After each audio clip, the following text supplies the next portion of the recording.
Alors, je continue ma conversation avec Alejandro Jodorowsky, imaginaire, bien sûr.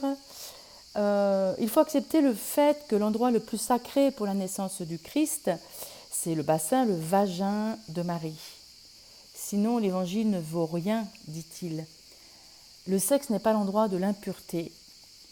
Et il se trouve qu'il y a 2 jours, une jeune amie me disait qu'elle ne s'était jamais sentie impure, alors que pourtant elle portait la mémoire de sa mère qui a été violée et même qui a subi l'inceste.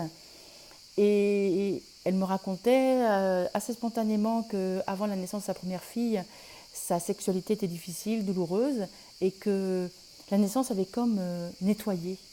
Et ça s'est fait pour elle de façon très évidente, naturelle. C'est vrai qu'elle avait choisi d'accoucher sans péridurale et de vivre la naissance parce qu'elle avait compris pendant la préparation qu'elle pouvait trouver sa puissance. Donc quand même, il y a eu, je pense que ça a dû compter le fait qu'elle choisisse de faire cette initiation, de traverser. Si la femme veut se libérer, il faut qu'elle commence par se révolter contre l'idée que le sexe est le péché et que la déesse n'a ni lèvres ni vagin. Bah oui, en gros, ça illustre ce que je viens de dire. Une telle croyance est inconcevable.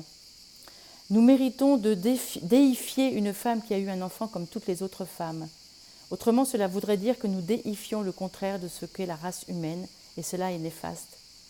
Nous avons vu que Marie n'avait pas d'angoisse parce que son corps n'a pas de peur. Alors lui, il dit, elle avait merveilleusement formé l'enfant.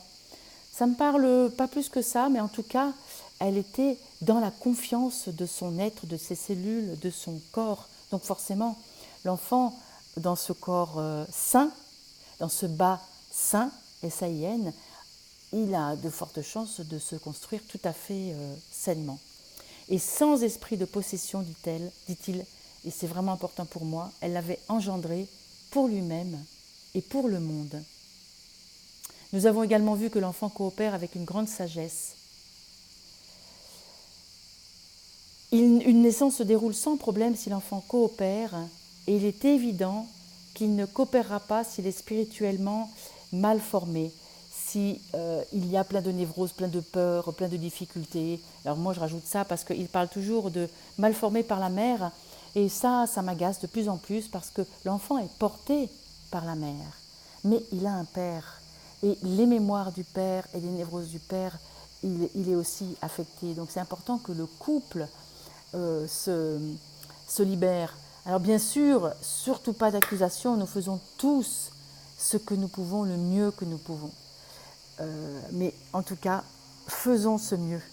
Mettons-nous en marche pour que nos enfants soient portés le plus sainement possible.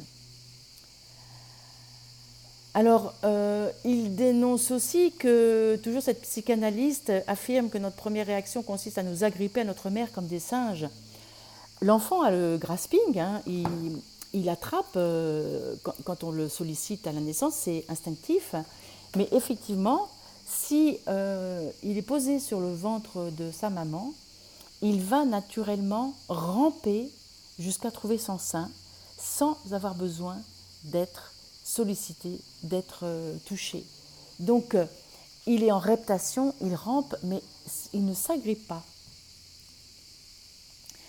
Donc, c'est une relation magnétique, dit Jodorowsky, une collaboration entre les deux, toujours cette collaboration. Dans l'acte de se serrer contre la mère, il n'y a aucune angoisse, il s'agit d'un acte d'amour. Nous avons absolument besoin d'une image de nouveau-né qui soit parfaite. Nous avons besoin de ça pour lever les peurs, pour reprendre confiance en cet acte qui est un acte si simple, si naturel. Vraiment, je l'ai tellement vécu que quand les parents ont accepté de regarder leur histoire, quand les parents ont libéré les nœuds, les peurs, les grands-mères mortes en couche, les grands-pères qui ont des frères qui sont morts ou des sœurs, enfin plein de choses, eh bien les naissances se passent tellement simplement.